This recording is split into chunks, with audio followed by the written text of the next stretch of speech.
الذين آمنوا يا أيها الذين آمنوا لا تكونوا كالذين آذوا موسى فبرأه الله مما قالوا وكان عند الله وجيها আল্লাহ বলেন ইয়া আইয়ুহাল্লাযীনা আমানু হে ঈমানদারগণ আমার ভাইরারে এইখানে ঈমানদারগণ বলতে কাদেরকে বোঝানো হয়েছে এইখানে ঈমানদারগণ বলতে ওই সমস্ত লোকদেরকে বোঝানো হয়েছে যারা আল্লাহ তাআলার প্রতি বিশ্বাস স্থাপন করেছে এবং আল্লাহ তাআলার নবীদের প্রতি ঈমান এনে তাদের অনুসরণের শপথ গ্রহণ করেছে এই সমস্ত লোকদেরকে আল্লাহ বলেন ইয়া আইয়ুহাল্লাযীনা আমানু হে ঈমানদারগণ লা তাকুনু তাদের মতো হয় না তাদের মতো আমার ভাইরারে লা তাকুনু কাল্লাযীনা আযাবু মুসা বনি ইসরাঈলের মতো হলো না কেন বনি ইসরাঈলের দলেরা আল্লাহর নবী মুসা নবীকে কষ্ট দিয়েছে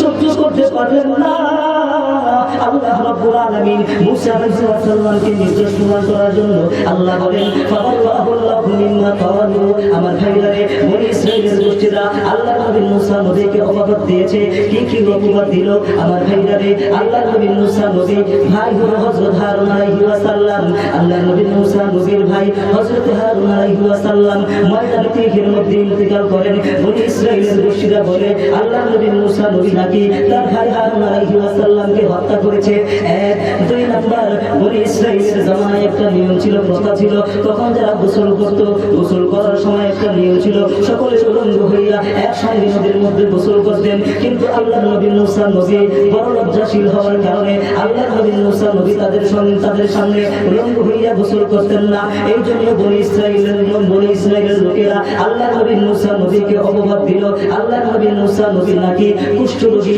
না হয়তো একশিরা রোগী অথবা এমন কোন রোগে আক্রান্ত যার কারণে মুসা নবী আমাদের সঙ্গে গোসল করেন না আমার ভাইরারে এই কথাটা আল্লাহর পছন্দ হয় নাই এই জন্য আল্লাহ বলেন ফাবাল্লাহু মিম্মা কালু আমার ভাইরারে আল্লাহ রাব্বুল আলামিন মুসা আলাইহিস সালামকে তাদের কথা থেকে নির্দোষ প্রমাণ করলেন কারণ কি ওয়াকানা ইনদাল্লাহি ওয়াজিহা আল্লাহর নবী মুসা নবী আল্লাহ তাআলার কাছে বড় সম্মানী ছিল ঠিক না ঠিক জোরে মুসা নবীকে নির্দেশ প্রদান করেছেন কেমন করলেন আমার ভাইরা আল্লাহর নবী মুসা নবী একদিন গোসল করার জন্য নির্জন ভাবে এলাকার মধ্যে চলে গেছে আমার ভাইরা আল্লাহর নবী মুসা নবী গোসল করার জন্য তার কাপড় চোপড় খুলিয়া একটা পাথরের মধ্যে রাখলো কাপড় চোপড় খুলিয়া যখন পাথরের মধ্যে রাখিয়া তার হাতের লাঠিটা পাথরের পাশে রাখিয়া আল্লাহর নবী মুসা নবী গোসল করার জন্য নদীর মধ্যে নেমে গেলেন আল্লাহর নবী মুসা নবী যখন সুন্দর করে নদীর মধ্যে নামিয়া গোসল করতেছে আল্লাহর নবী মুসা নবী গোসল করার পরে গোসল করা শেষ করে আল্লাহর নবী নদীর থেকে উঠিয়া ওই পাথরের সামনে আসিয়া আল্লাহর নবী মুসা নবী তার কাপড়টা পরিধান করার জন্য পাথরের সামনে যখন আসলো পাথরের সামনে আসিয়া তার হাত দুইটা বাড়াইয়া যখন তার কাপড় নেবে এমন সময় ওই পাথরটা আল্লাহ তাআলার হুকুমে আল্লাহ তাআলার নির্দেশ পাওয়ার সঙ্গে সঙ্গে ওই পাথরটা আল্লাহর নবী মুসা নবীর কাপড় নিয়ে একটা জোর মারছে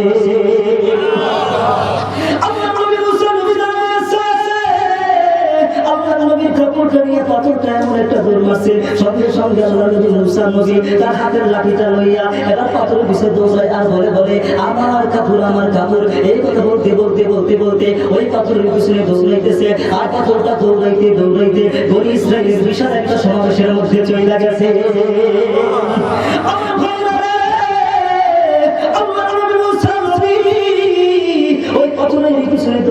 দৌড়াইতে বনি ইসরাঈলের সমাবেশের মধ্যে চলে গেছে আমার বন্ধুরে আমি বলতে চাই আল্লাহ রাব্বুল আলামিন মুসা নবীকে কিভাবে নির্দেশ প্রদান করেছে আপনারা শুনে যান আমার বন্ধুরে আল্লাহর নবী মুসা নবী এবার দৌড়াইতে ওই পাথরের পিছনে যাইতে বনি ইসরাঈলের বিশাল সমাবেশের মধ্যে চলে গেছে বনি ইসরাঈলের সমাবেশের লোকেরা ডাক দিয়া বলেছে না মুসা নবী তো সম্পূর্ণ নির্দোষ কোনো রোগ নাই বা মুসিবত নাই আল্লাহর নবী মুসা নবী একবারে উত্তম পবিত্র আমার ভাইরারে এইভাবে আল্লাহ রাব্বুল আলামিন মুসা নবীকে নির্দোষ প্রমাণ করেছে আমার বন্ধুরে এবার যখন দৌড়াইতে পাথরটা বনি ইসরাঈলের সমাবেশের মধ্যে থাইমা গেছে আমার বন্ধুরে আল্লাহর নবী মুসা নবী এবার পাথরের সামনে গিয়া সঙ্গে তার কাপড়টা পরিধান করলো আমার বন্ধুরে আল্লাহর নবী মুসা নবী তার হাতের লাঠিটা লইয়া ওই পাথরের মধ্যে 4 থেকে 5 থেকে 4টা দাগ করলো। আমার ভাইয়ারে এখন ওই দাগটা পাথরের মধ্যে পড়ে আছে। এইভাবে আল্লাহ রাব্বুল আলামিন মূসা আলাইহিস সালামকে নির্দেশ প্রমাণ করেছে। আমার ভাইয়ারে আল্লাহ নবী মূসা আলাইহিস সালামের ভাই হযরত হারুন আলাইহিস সালাম ময়দান তিহের মধ্যে ইন্তেকাল করেন। আমার ভাইয়ারে আমার বন্ধুরে একটু ভালো করে শুনে আলো, দুনিয়ার মধ্যে বেশি দিন থাকবে না। আমার ভাইয়ারে আল্লাহ নবী মূসা নবী হযরত মূসা নবীকে যখন অপবাদ দিল, বনি ইসরাইলের গোষ্ঠীরা বলতেছে আল্লাহ নবী মূসা নবী নাকি তার ভাই হযরত হারুন আলাইহিস সালামকে হত্যা করেছে।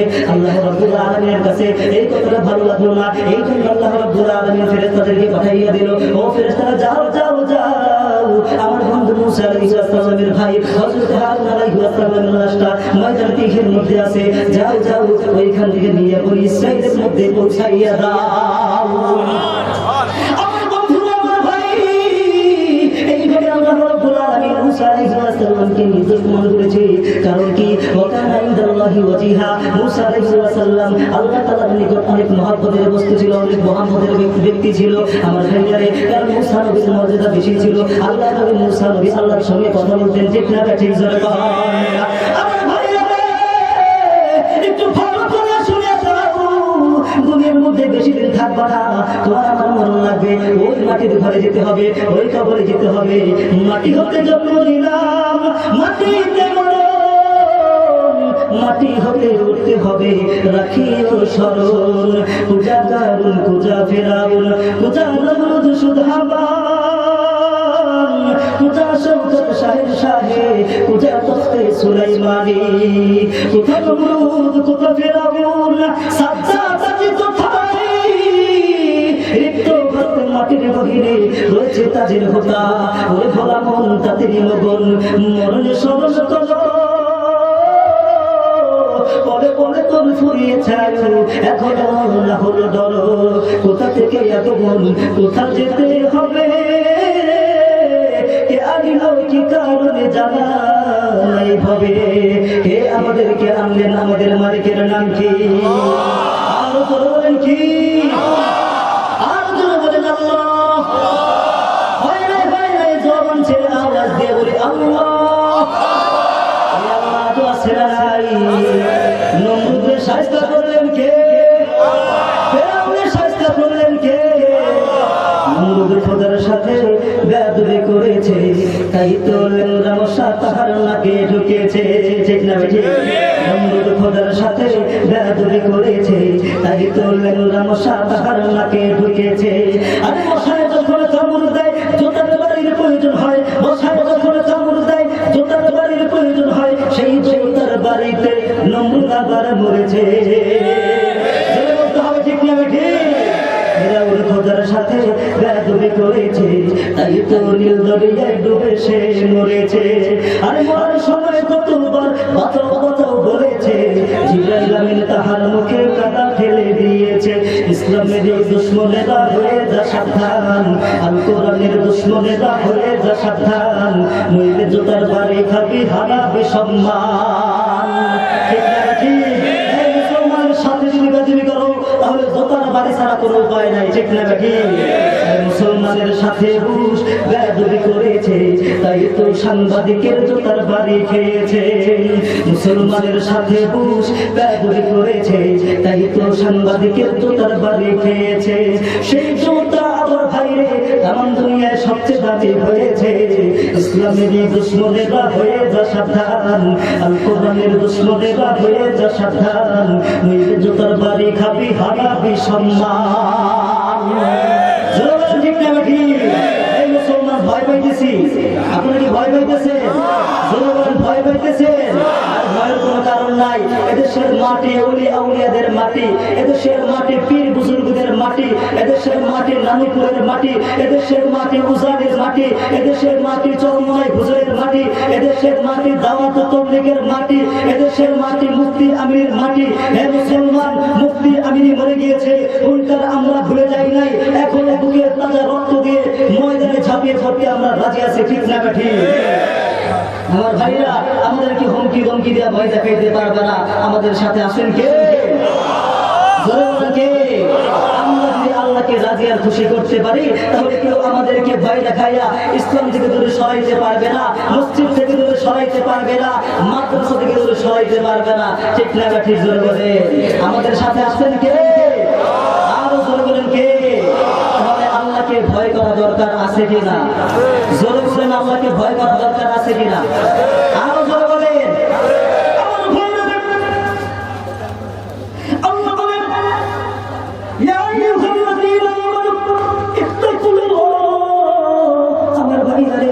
আল্লাহ বলেন ইয়া আইয়ুহাল্লাযীনা আমানু, হে ইমানদারগণ, ইত্তাকুল্লাহ, আল্লাহকে ভয় করো। আমার ভাইয়ারে, আল্লাহকে কিভাবে ভয় করবা? আমার বন্ধুরে আমি বলতে চাই, আল্লাহর নবী সরকার দু আলম নবী বলেন আল্লাহকে কিভাবে ভয় করবা? আল্লাহ তাআলার নাম শোনার সঙ্গে সঙ্গে যার ভিতরে কম্পমান শুরু হয়, যার শরীরটা কাঁপতে থাকে, দেহটা কাঁপতে থাকে, আমার ভাইয়ারে, আল্লাহ রাব্বুল আলামিন তার গুনাহকে এইভাবে ছড়িয়ে দেয় যে যেমনি ভাবে একটি গাছের মধ্যে শুকনা পাতাগুলো ঝরঝর করে পড়ে যায়, ঠিক তেমনি ভাবে মুসলমানের গুনাহগুলো এইভাবে ঝরঝর করে পড়ে যায় যদি আল্লাহ তাআলার ভয়ের কারণে তার শরীরটা কম্পমান হয়। আমার ভাইয়ারে, বনী ইসরাঈলের জামানায় একটা মহিলা ছিল বেশ সুন্দরী।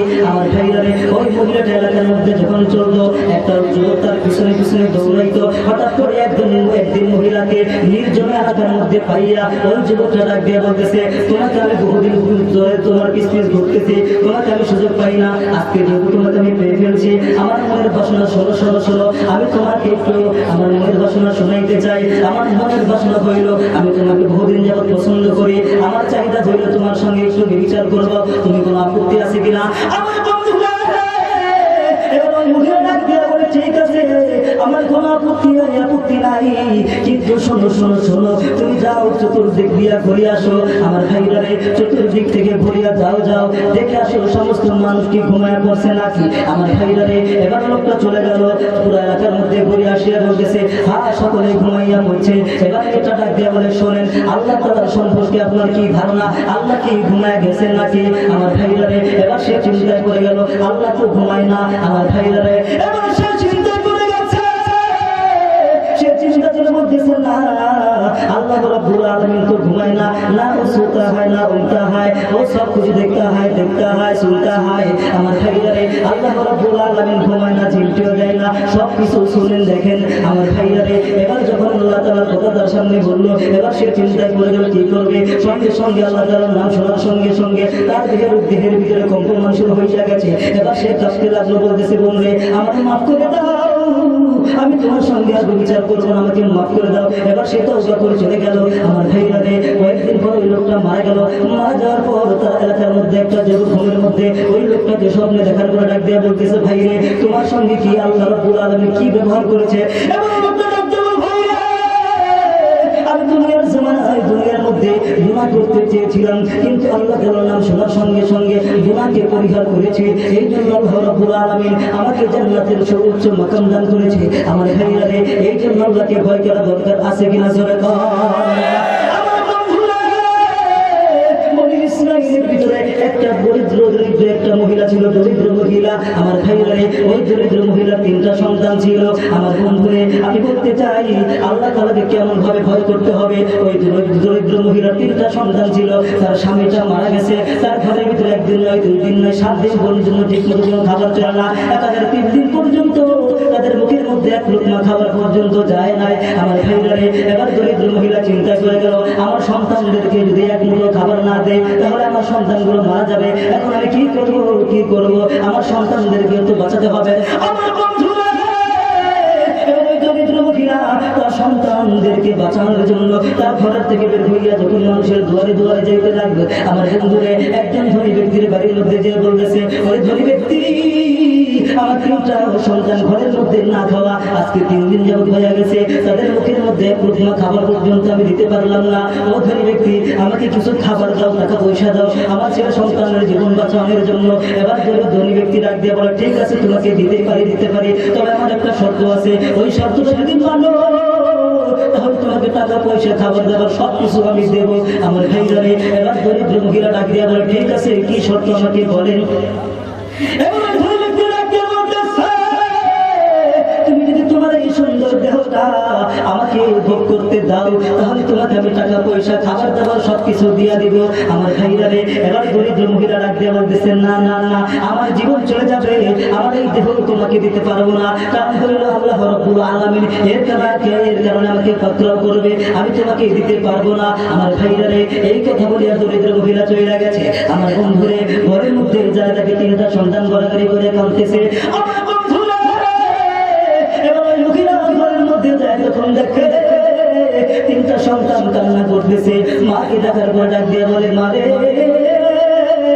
আজকে 3 দিন যাও হয়েছে মা, এক লোকমা খাবার পর্যন্ত মুখের মধ্যে দিল না। ও মা, আমরা বাঁচবো না, মারা যাবো।